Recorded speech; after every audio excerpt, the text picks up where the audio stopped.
the ultimate goal that these people have in mind is the goal to create a one world government run by the banking industry, run by the bankers, and they're doing it in sections. The European currency, the euro, and the European Constitution is one part of it. Now they're trying to do it in America with the North American Union, right? And they want to create a new currency called the Amero, right? And the whole agenda is to create a one world government where everybody has an RFID chip implanted in them.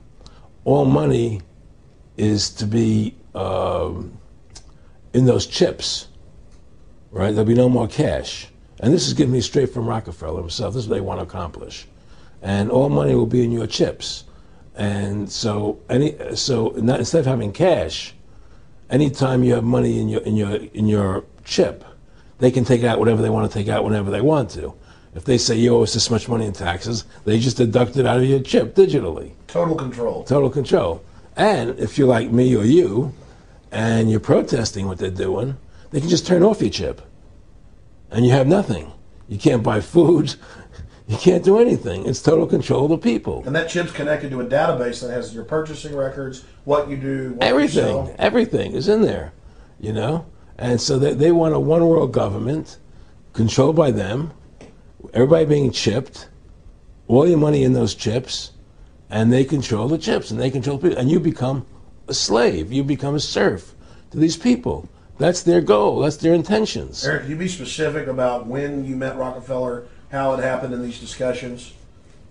I met Rockefeller through a female attorney I knew who called me up one day and said, one of the Rockefellers would like to meet you. I had made a video called Mad as Hell, and he'd seen the video and wanted to meet me and knew I was running for governor of Nevada. So sure, I'd love to meet him. And I met him, and I liked him, and he was a very, very smart man. And we used to talk and share ideas and thoughts.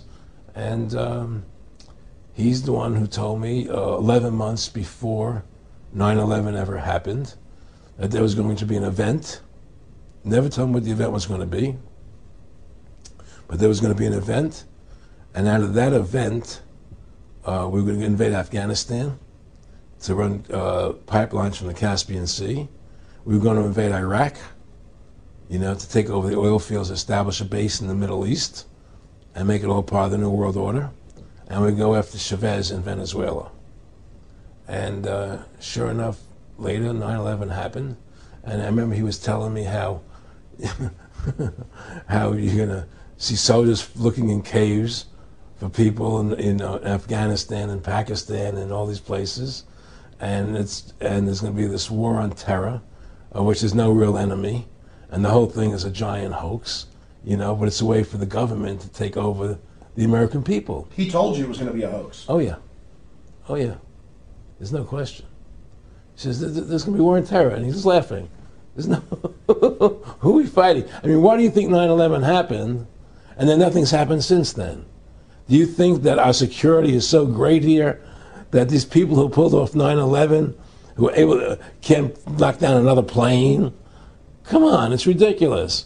9/11 was done by people in our own government and our own banking system to perpetuate the fear of the American people into subordinating themselves to anything the government wants them to do. That's what it's about, and to create this war, this endless war on terror. And that's why and that was the first lie. And the next lie was going into Iraq, you know, to get Saddam Hussein out with his weapons of mass destruction. That was the next lie. Now, specifically, this was a little over 6 years ago. This was 11 months before 9/11. Yeah. And Nick Rockefeller, who's a lawyer, he's become your friend over the previous years, and he's saying to you that there's going to be this big event, and then out of that we're going to have a war on terror, and it's just going to go on and on. Right. An endless war on terror without any real enemy. That you can never, so you can never define a winner. And did he say that it's going to be perfect because you can't define an enemy? It just goes on and on? Yeah, because you can't define a winner. There's no one to beat, so it goes on and on forever. And they can do whatever they want. They scare the hell out of the American public. Look, this whole war on terror is a fraud. It's a farce. It's very difficult to say it out loud because people are intimidated against saying it. Because if you say it, they want to make you into a nutcase. Let's But be the truth has to come out. That's why I'm doing this interview. The fact of the matter happens to be that the whole war on terror is a fraud. It's a farce. Yeah, there's a war going on in Iraq because we invaded Iraq, and people over there fighting, you know. But the war on terror, it's a joke, you know. And until we discover what really happened on 9/11 and who was responsible for 9/11, because that's where the war on terror emanates from. That's where it comes from. It was 9/11 that allowed this war on terror to begin. And until we get to the bottom root of 9/11, the truth of 9/11, we'll never know about the war on terror.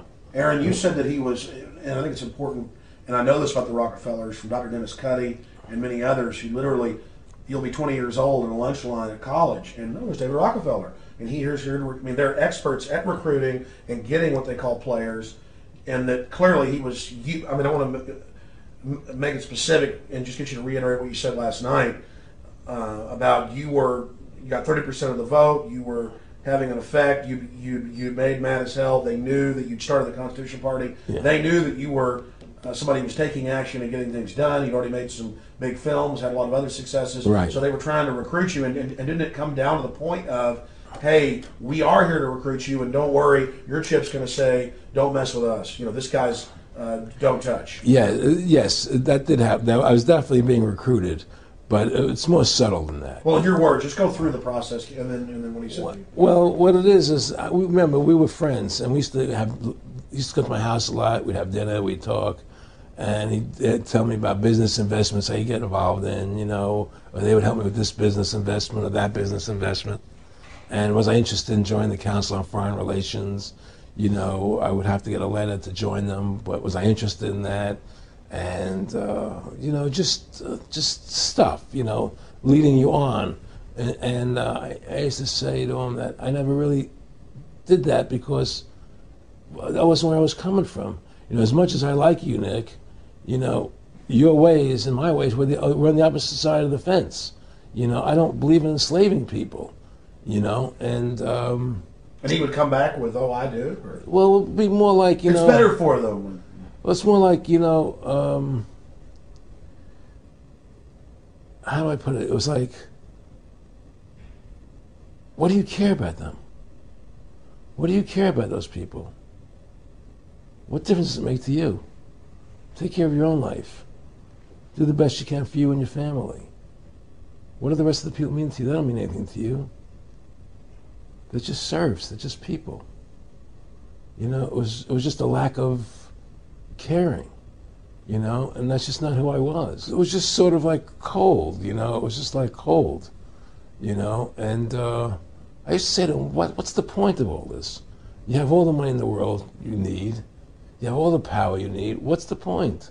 You know, what's the end goal? And he said the end goal is to get everybody chipped, to control the whole society. To have the bankers, the elite people, you know, the bankers and some governor controlling the world. And I said, do all the people in the Council on Foreign Relations believe this way you do? He said, no.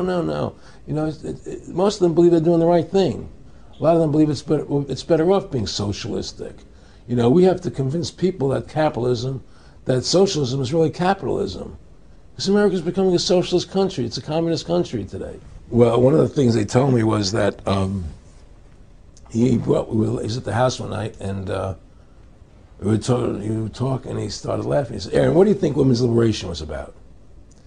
And I said, I had pretty conventional thinking about it at that point. I said, I think it's about women having the right to work, getting equal pay with men, just like they won the right to vote, you know? And he started to laugh. He said, "You're an idiot." And I said, "Why am I an idiot?" He said, let me tell you what that was about. We, the Rockefellers, funded that. We funded women's lib, you know? And we're the ones who got all over the newspapers and television, the Rockefeller Foundation. He says, and you want to know why? He says, there were two primary reasons. And one reason was we couldn't tax half the population before women's lib. And the second reason was, now we get the kids in school at an early age. We can indoctrinate the kids how to think. It breaks up the family. The kids start looking at the state as the family, as the school, as the officials, as their family, not as the parents teaching them. And so those are the two primary reasons for women's lib, which I thought up to that point was a noble thing. You know, when I saw their intentions behind it, where they were coming from when they created it, the thought of it, I saw the evil behind what I thought was a noble adventure.